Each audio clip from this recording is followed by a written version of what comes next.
Nos escribe un amable seguidor y nos pregunta, ¿puede hablarnos del taoísmo y de cómo lo aplica en su vida? Creo que esto le serviría mucho a la gente. Primero que todo, muchas gracias por tan brillante comentario. Y sí, el taoísmo ayuda muchísimo. Y segundo, pues un saludo para ustedes, espero que estén de lo más bien. Esto es Tao y Economía, canal en YouTube para las redes sociales Martín Valores Inmobiliaria y Proyecto UBIT.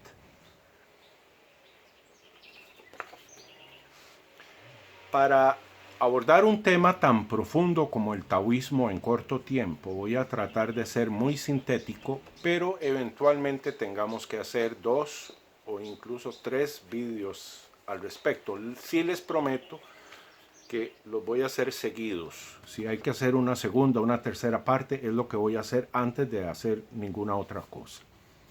De forma tal que podamos terminar con esto en un solo tirón. Lo primero que hay que entender es que el Tao, el concepto del Tao, es muy difícil de entender para los occidentales.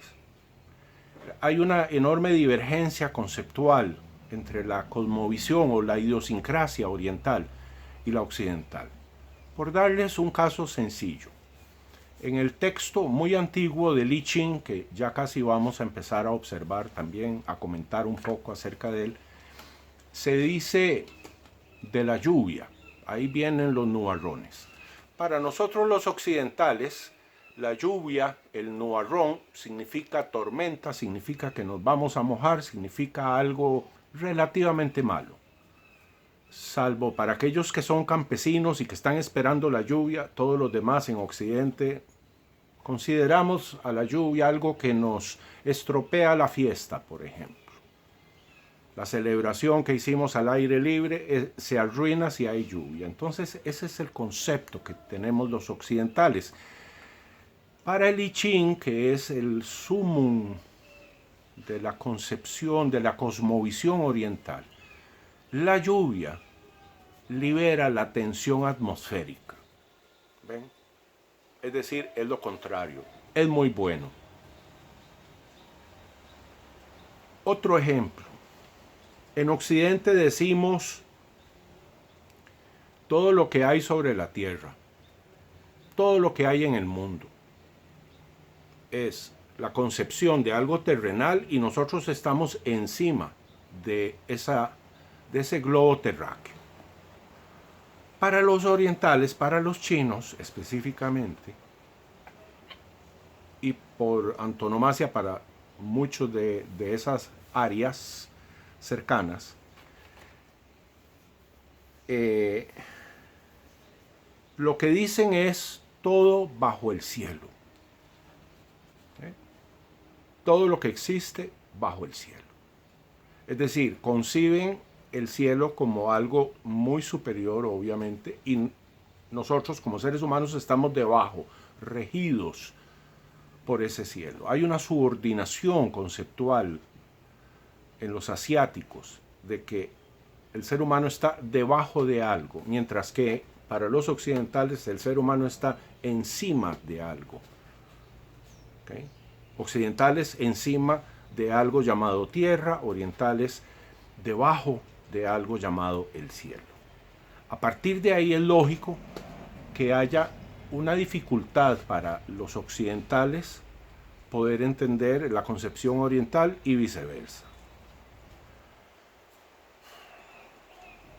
De Lao Tse, que es quien escribe el libro conocido como el Tao Te Ching, también se escribe Tao Te King con K. No se tiene certeza, evidencia específica de que haya existido. Se dice que fue contemporáneo de Confucio. Y lo que narra la leyenda es que escribió este pequeño y fascinante libro que se llama el Tao Te Ching como una respuesta como una contraofensiva de tipo subversivo, porque a Confucio, que era contemporáneo de él, aparentemente, se le pidió que reescribiera la historia de China y tomó los 13 libros de la historia china, una obra sumamente antigua, que era algo así como 70-80% mitología y un 20, un 30% hecho histórico. Y como Confucio era un materialista, un positivista materialista, como para usar la misma escala de comparación con Occidente, y Lao Tse era literalmente lo contrario, era una persona más bien espiritualista, que concebía el mito tal y como lo concibió Jung, como una parte importantísima de la personalidad. Entonces, en una manifestación de protesta, Lao Tse escribe el Tao Te Ching, que es un libro pequeñito que dice unas cosas muy extrañas que al principio uno no lo puede entender. Yo la primera vez que tuve contacto con el Tao Te Ching era un adolescente, tenía menos de 16 años creo, y no lo entendí, no entendí absolutamente nada y me pareció chocante y no sé. Años después me reencuentro con el libro, ya tengo una madurez emocional de vida para poder entrarle otra vez y ahí me quedo maravillado de lo que el libro dice. Mucho me gustará y creo que lo vamos a hacer, creo que en otro video, no en este, compartir un par de epigramas de los que aparecen en el libro El Tao Te Ching. Bueno, en este libro y en el otro que debo mencionar, el I Ching, el libro de los cambios, parece ser muy evidente, por referencias que hacen estos dos libros continuamente, a una especie de raza prechina, un grupo étnico anterior a los chinos. Y lo que en el contexto en el que ellos describen estos dos libros a esta gente prehistórica, a la historia de China que tiene 5000 años, a nosotros los occidentales lo que nos da es la idea del paraíso terrenal. Esto es un detalle muy importante, que luego ustedes podrán ver que tiene una gran incidencia, una gran importancia más bien. Pasemos a hablar del I Ching, que es uno de los libros más antiguos de la humanidad. No fue escrito por una persona, fue escribiéndose a lo largo de los siglos. La referencia más antigua que se tiene de los hexagramas, perdón, no he explicado. El I Ching es un libro que a la vez es un oráculo, es decir, es un sistema adivinatorio. Pero es que además por sí mismo el texto encierra una sabiduría que si se llega a leer sin haber consultado nada, sin buscar leer ningún futuro, solamente leyendo lo que ahí dice, uno se queda asombrado de la sabiduría que desprende de ese texto. Y el cuento es que el sistema se fundamenta en unas líneas enteras y unas líneas quebradas que unos siglos después de haberse creado en los albores de la humanidad, en China se le empieza a llamar Yin y Yang, términos que sí conocemos bien los occidentales, como los opuestos. Este sistema se basa en trigramas, es decir, tiene 3 líneas. Pueden ser quebradas, pueden ser enteras. Y se recombinan a sí mismos y surge este sistema que es matemáticamente sumamente complejo, luego vamos a ver, Y eso es una oropéndula. Aquí estamos rodeados de aves maravillosas. Hablaba de los hexagramas.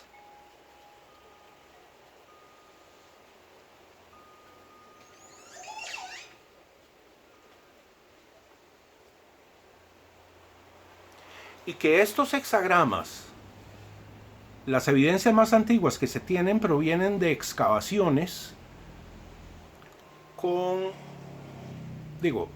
excavaciones realizadas en China, donde se hallaron estos hexagramas inscritos en huesos y caparazones de tortuga con una datación de más o menos 3.500 años de antigüedad. Obviamente, aquí está el germen de la cultura china. Entonces, el I Ching no es solo un libro adivinatorio, es el fundamento de una cultura, de una civilización que es la única que ha permanecido sin colapsar totalmente durante 5.000 años, ¿verdad?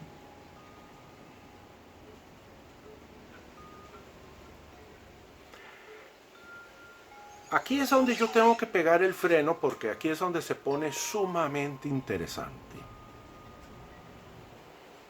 Algunos conocerán el lenguaje binario, es el llamado lenguaje máquina. Es el lenguaje sobre el cual descansa la computación moderna. ¿Okay? Ese lenguaje, Leibniz, quien en 1671 había inventado una de las primeras máquinas de calcular, sugirió 8 años después una matemática basada en solo 2 números, 1 y 0, en una obra que se llama De Progressione Dyadica. Creo que esto es latín. Es Leibniz entonces, en el siglo XVII, quien propone o descubre, como quieran verlo, el lenguaje binario, el lenguaje de máquina, el lenguaje de unos y ceros. Sin embargo,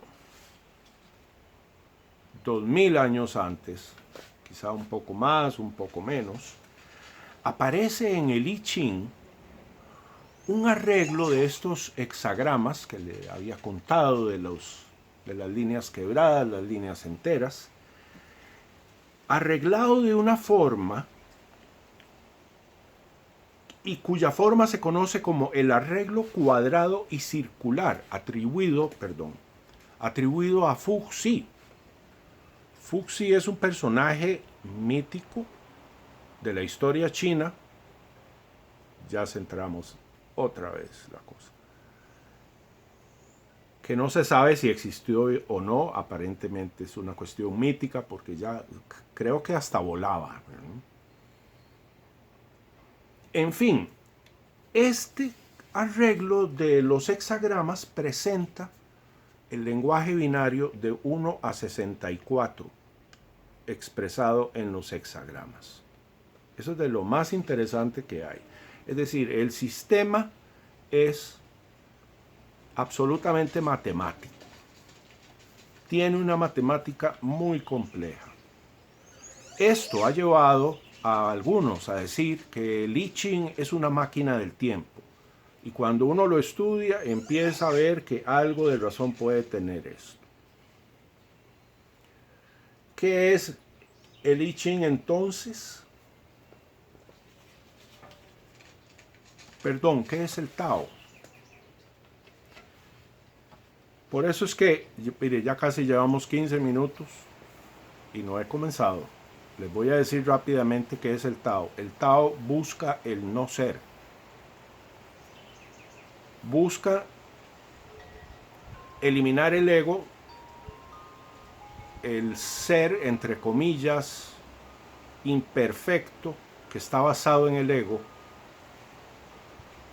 Busca renunciar a toda pretensión, a toda expectativa de que me va a ir bien o que me va a ir mal. Trata de entrar en armonía con el entorno sin juzgar, sin tener expectativas, o más bien tratando de no tener expectativas, tratando de no juzgar. Y uno como que se va habituando a ese buen comportamiento, de manera tal que uno en algún momento va a llegar a la totalidad del no ser. Y una vez que no se es, que ya no se pretende ser, empieza uno a ser, porque es finalmente cuando logra ver la verdad, ver la realidad de las cosas tal cual, logra quitar lo que llama, creo que es el hinduismo, sí, el velo de Maya, el velo de la ilusión. ¿Ven? Entonces, el Tao Te Ching tiene unos epigramas, es como se llaman, son como unos poemas muy lindos, muy cortos. En el próximo video definitivamente vamos a compartir uno que me gusta muchísimo. Y insiste mucho en el concepto del no ser, de manera tal que empiece a formarse dentro de uno una especie de honestidad con uno mismo, una sinceridad con uno mismo, lo que llama el I Ching la verdad interior de cada uno de nosotros. Se dice de los verdaderos taoístas que tienen tanto poder que son capaces de dibujar con una tiza una puerta en una pared y la abren y la atraviesan. Hay que tener mucho cuidado con esto, porque la primera reacción ante una cosa de estas, desde una lectura occidental, es que, pero ¿qué es esta fantasía? Sin embargo, tras una ponencia de ese calibre, si uno empieza a hacer filosofía y no toma las cosas literalmente como somos los occidentales, sino que empezamos a interpretar de una manera filosófica qué es lo que esa ponencia significa, hallamos una riqueza filosófica y espiritual inagotable, ¿verdad? Prometido, Tao segunda parte, lo grabaré en unas horas. Cuídense mucho, nos vemos pronto. Chao.